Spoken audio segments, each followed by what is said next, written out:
Kia ora, hello. Thank you for attending my presentation and thank you to the organisers for inviting me to present.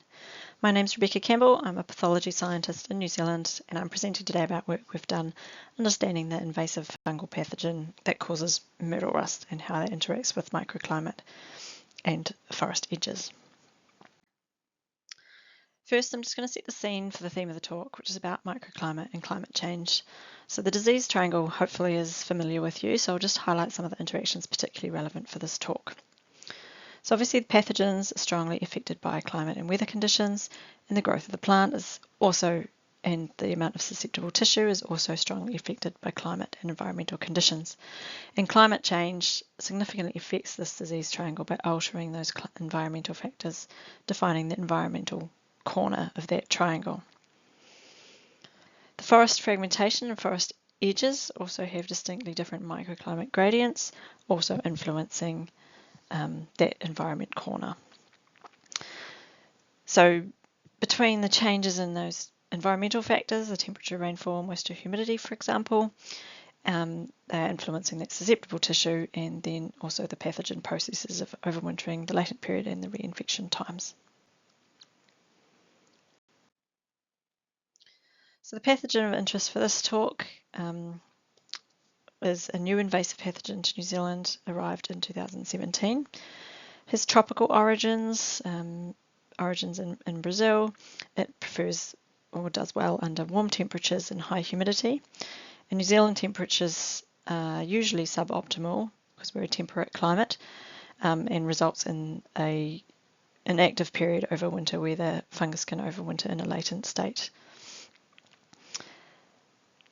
It infects a wide range of host plants, all within that family Myrtaceae, and really importantly, it infects the young, actively growing plant tissues.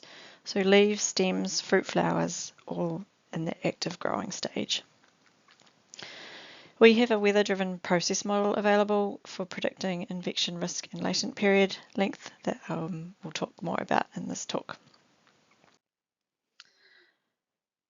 So this is a simplified diagram of the disease cycle. We'll just start on the right here. The latent period is strongly reliant on temperature. So the warmer the temperature, the shorter the later period. Moving on to spore production, spores are dispersed via wind and they go on to infect that vulnerable growth flush, so the active growing tips of the plant. And the infection also depends on the temperature and the moisture availability. And this cycle repeats during the favourable conditions, like in our New Zealand summer, and it slows down or halts into that latent stage over the winter. So the climate and the climate change will affect this process, so the pathogen, the infection, the latent period spore production, and also that host plant, so when's the vulnerable growth flush, and how many times can this cycle complete within a period of time, and how long that winter cycle extends for will also depend on climate change. So as a quick outline of the talk, first I'll introduce some key points of that Myrtle Rust Process Model, and then I'll talk about how it was used to project infection risk prediction and latent period in future climate scenarios, and then we'll talk about a study where I observed and measured disease, plant growth and microclimate across the forest edge gradient to understand more about those interactions influencing the myrtle rust epidemics. And then to sum up, we'll just link that climate change prediction at the national scale with that microclimate observation and predicted risk at the local scale. So the Myrtle Rust Process Model, it uses biological responses to temperature and moisture, so biological responses of the fungus, and represented in a series of equations representing these relationships. And these are parameterized through lab and field studies, both in New Zealand and international published work. So it is based on the climatic variables alone, so it doesn't take into account the host plant availability or susceptibility or any of the pathogen spread inoculum availability. So simply whether the climate or the weather is conducive to infection, so infection or the latent period, latent development. So to illustrate this in a little bit more detail, there's a submodel for the relationship between the risk and the temperature and wetness. So on the left here, temperatures on the x-axis and the relative infection risk on the y.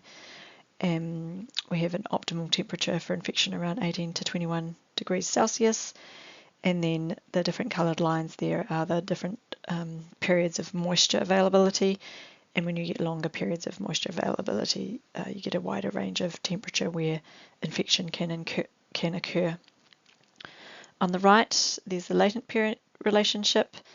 So remembering that latent period is that generation time between infection and the production of new spores. So the short latent period is a potential rapid pathogen multiplication and higher risk of disease outbreaks and faster reoccurrence of those disease cycles. The latent period is driven by temperature, and the shortest latent period is around that 25 to 27 degrees Celsius. So we use these biological temperature and moisture relationships for the prediction of risk, and then we're changing those climate parameters as predicted by climate change scenarios for both the infection risk and the predicted changes to the latent period. So we extended that Myrtle Rust Process Model for 5 climate change scenarios, so from an increase of 1 degree Celsius up to 5 degrees, and remembering also that the moisture is important here. And we also changed the relative humidity in these temperature scenarios. And if you want more detail on that, it's in the paper. I won't be covering that today.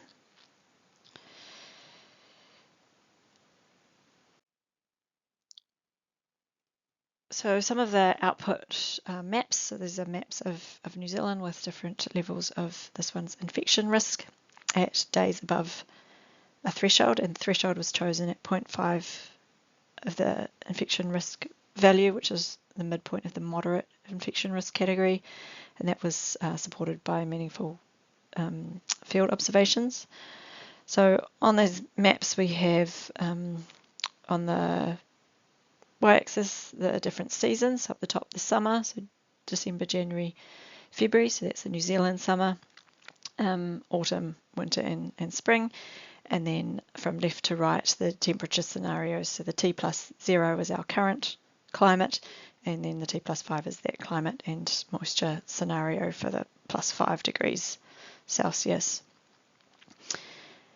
And you can see here that with the increase in temperature, we are increasing our number of days with high infection risk, and particularly in winter and spring are really the only part, and the higher temperature ranges are the only days that have any days, any period of time without that high infection.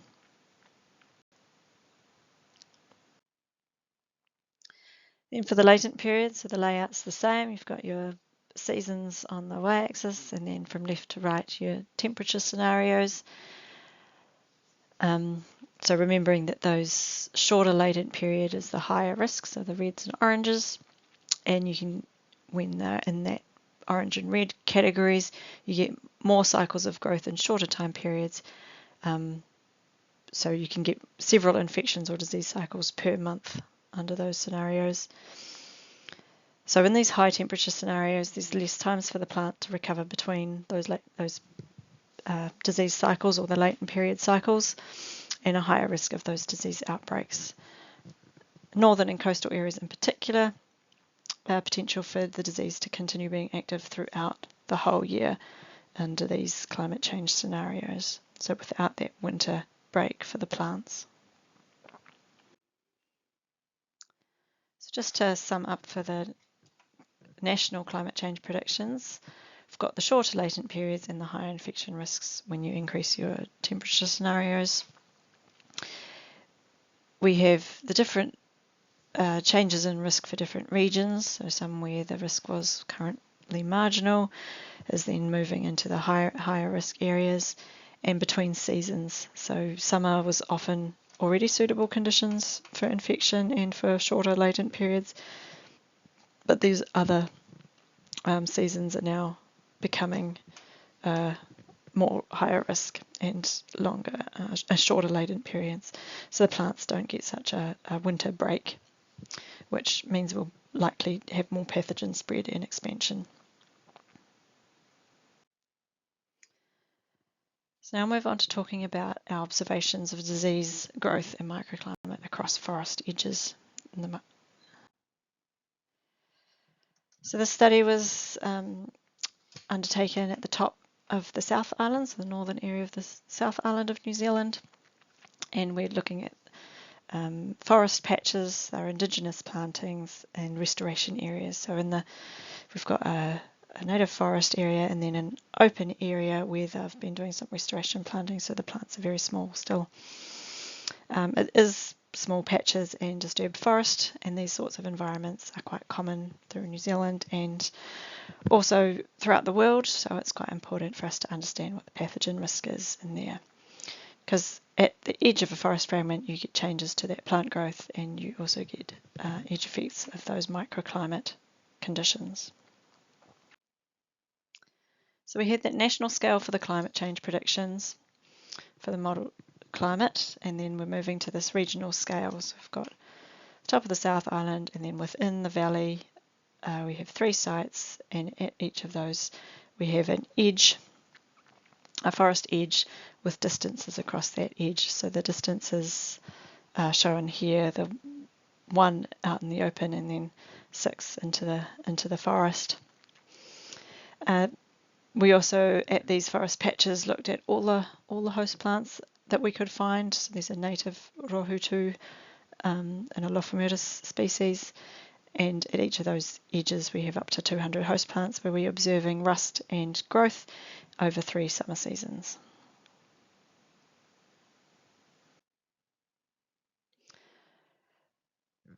So in addition to the surveys of all the plants for plant growth and rust intensity, we also captured more detail on a subsample of plants at each of those distances. So we selected 3 plants where we were looking at branchlets, and then every tip on that branchlet recording how many active new growth, fruit, flowers, and any tissue susceptible to rust, and any rust symptoms in the intensity. And remembering that the growth information is important because the myrtle rust is infecting only the actively growing parts of the host plant. So this just illustrates an example of a few months for all the plants recorded in one of my edge fragments, and also the rust symptoms. So the active plant growth in the purple to blue, and then the rust intensity from that red to green. You can see it's not so easy to see the direct linkages at a glance, but the infection is only occurring on the plants with a large amount of active growing tissues, and then it spreads from those initial infection sites to the nearby actively growing host plants. And you can see there's actively growing plants at several locations throughout the season, so it's quite a dynamic change of susceptible host plants over time. So at any one time there's only a fraction of the full host plant community susceptible, and this will also depend on the microclimate, so how much it's rained, the temperature and the soil moisture.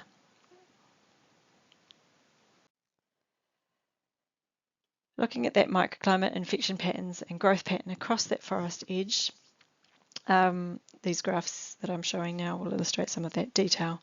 So we have temperature and humidity data from the in-forest data loggers across that edge gradient, and we put that through the Myrtle Rust Process Model to look at the difference in predicted infection risk across these values. So on our y-axis we've got here the infection risk index, and then on our x is over time for the 3 forest edge transects. And then just remembering those colours there, so the more browny yellows, 1 and the number 1, 2 are out in the open, 3 and 4 on the edge, and then 5 and 6 in the pinky purple are more interior of that forest. And that spans about a 50-metre distance across that edge.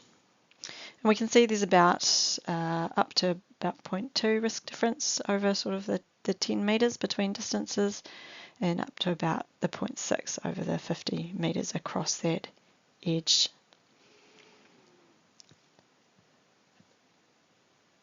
The highest predicted infection risk is in that internal part of the forest. We're getting much higher climatic predicted infection risk. The most plant growth is happening out in the open where there's lots of light. So the open areas and the very edge of the edge of that forest, you've got the most active plant growth. And where we observe the most rust is at that edge, around the 3-4, where we've got both relatively high infection risk prediction from the microclimate and also high growth happening at the edge of the canopy there.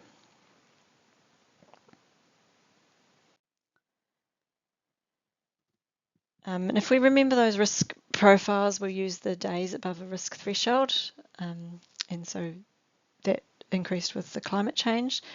Now if we look at the percentage of days above that risk threshold on the y-axis, and then our locations across that edge on the x-axis, and the addition of the 0 is a open control weather station, so it's out in the open as well.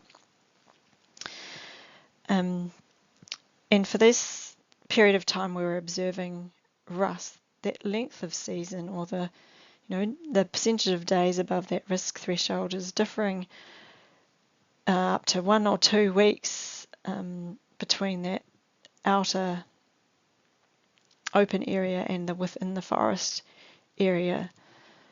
So when our open areas are usually where our weather stations are, and then we're using them for those nationally modelled climate, for the climate change predictions, and not taking into account this microclimate differences, we are probably underestimating our risk for forest environments.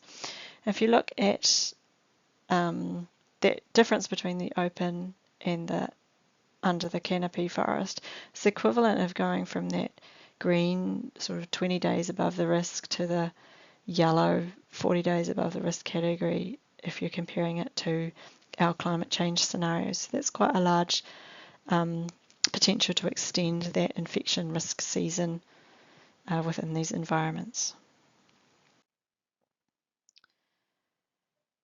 So to sum up, we need all the corners of the triangle to get disease. Climate affects processes in and between all these corners, and we use the climate process model for infection risk and latent period, and then we used observations at the forest edge to look at that host environment pathogen interaction with that microclimate. We have an increase in plant growth. We are increasing our rust risk, and that's slightly mitigated by that microclimate and the timing of growth within the forest canopy. If we increase our temperature, we increase our rust risk, both the infection and the latent period. If we increase our amount of edge, we are increasing our rust risk because of that microclimate conditions suitable for the rust and the plant growth together. And that length of the season, so the chance for the secondary infection cycles and the expanding range and spread of the disease is extended with these climate change scenarios. And we have a large amount of these disturbed forest edge conditions, so this is quite important, and it's quite a significant magnitude of difference across that forest edge from the open to the forest. So we are likely underestimating our actual risk for these forest habitats. So just to conclude, we have this strong interaction between that plant growth, the rust, the climate, both the seasonal and the long-term climate, and then there's edge effects affecting that microclimate and the plant growth. And obviously on top of that, which we didn't talk about today, was the plant density and that pathogen dispersal processes. So for a warming climate, we have higher risk in New Zealand for myrtle rust. You add fragmentation, you increase the potential risk with your edge microclimates, and then that plant growth timing moderates this interaction depending on where your active tissues are at that time. Thank you very much, and thank you to our land owners, Tasman Pine Forests, and our funders, MBIE, Ministry for Environment and Royal Society.